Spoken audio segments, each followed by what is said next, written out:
আপোনালোকক মোৰ নাম মৌচুম গগৈ। মই বগীবিল জগলিনী গ্ৰাউণ্ডৰ এটা ল'ৰা হয় আৰু মই ফাৰ্ষ্ট ষ্টাৰ্টিং মানে দেউতাৰ পৰাই মই আগবাঢ়িলোঁ আৰু ইয়াত প্ৰথম ষ্টাৰ্টিং বুলি ক'লে দেউতা আৰু মানে ইউনিভাৰ্চিটিত ছামাৰ কেম্প হৈছিল। তাত দুদিনমান প্ৰেক্টিছ কৰি আৰু ইয়াত ইউনিভাৰ্চিটিত মই ট্ৰায়েল দিলোঁ।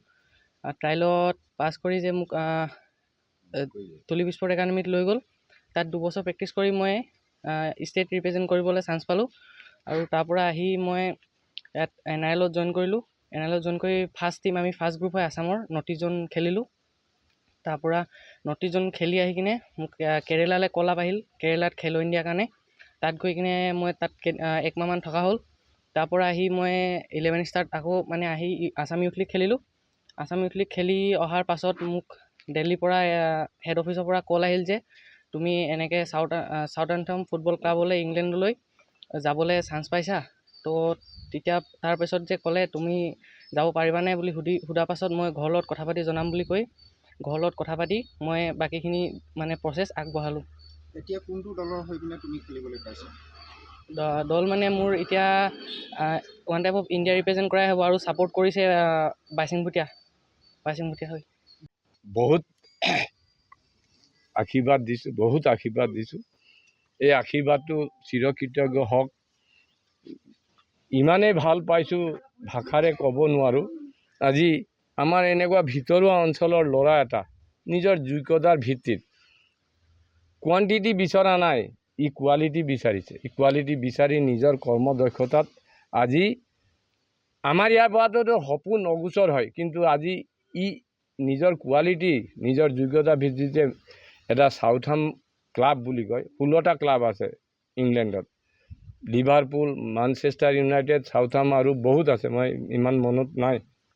তাত গৈ খেলিবলৈ পাই খেলিবলৈ পাই যিমান আনন্দ পাব, কিন্তু তাত খেলিবলৈ পোৱাৰ কাৰণে তাতকৈ বেছি আমি আনন্দ পাইছোঁ। আজি বগীবিলৰ সন্তান এটাই, বগীবিলৰ ইমান পিছপৰা অঞ্চলৰ সন্তান, তাৰ পিতৃ মাতৃ ইমান তেনেকুৱা নহয়, কিন্তু আগবঢ়াই নিয়াত কিন্তু পিতৃ মাতৃৰ অৰিহণা যথেষ্ট আছে। আৰু এটা কথা মই ভাষাৰে কওঁ, সকলো সন্তানৰ সাফল্যৰ নেপথ্যত পিতৃ মাতৃৰ অৰিহণাটো লুকাই থাকে। পিতৃ কৰ্মক্ষেত্ৰত যায়, কিন্তু মাতৃয়ে পুত্ৰ বা সন্তানৰ ওচৰত সদায় পৰীক্ষা হ'লেও হাত বোলাই কিনে টোপনি ক্ষতি কৰি বাবু পঢ়, পানী এগিলাচ দিব, হৰলিক্স এগিলাচ দিব।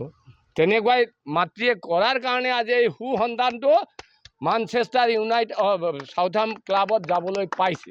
এইটো আমাৰ কাৰণে বহুত গৌৰৱৰ, এইটো বিৰল, এইটো আমি ভাষাৰে বৰ্ণিত কৰিব নোৱাৰোঁ।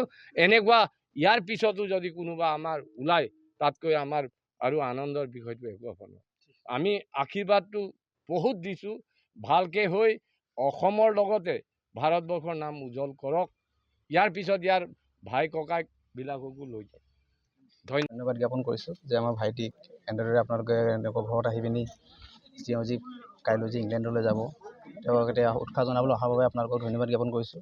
লগতে ভাইটিৰ কথা এটা কওঁ যে ভাইটি সৰুৰ পৰা আপোনাৰ বহুত কষ্ট কৰিব পাৰে। প্ৰথম কথা হ'ল আমাৰ যি তেওঁৰ দেউতাকে সৰুৰ পৰা ফুটবল খেলৰ লগত জড়িত মানুহ, আগৰ পৰা মানে ওচৰৰ অঞ্চলৰ এজন ভাল ফুটবল খেলুৱৈ আছিল।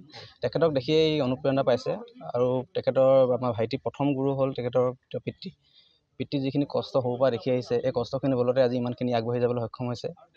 এইখিনি কৰে আৰু ভাইটিক এতিয়া আপোনালোকৰ যিদৰে আহিছে এনেকৈ আমি যিমান পাৰোঁ ওচৰৰ আমাৰ অঞ্চলৰ যিমানখিনি, তেওঁ যিহেতু আমাৰ বগীবিল অঞ্চলৰ এটা ইমান পিছপৰা অঞ্চলৰ পৰা আজি আমাৰ অঞ্চলটোৰ পৰা আপোনাৰ ইংলেণ্ডত খেলিবলৈ সক্ষম হৈছে। ভাৰতৰ খুব কম এনেকুৱা খেলুৱৈ আছে যি আপোনাৰ ইংলেণ্ডত গৈ পিনে এনেকুৱা আপোনাৰ কোচিং ল'ব পাৰে। এইখিনি কোচিং ল'বৰ বাবে আমাৰ ভাইটিক লৈ পিনে আমি সঁচাকৈ বহুত গৌৰৱ অনুভৱ কৰিছোঁ।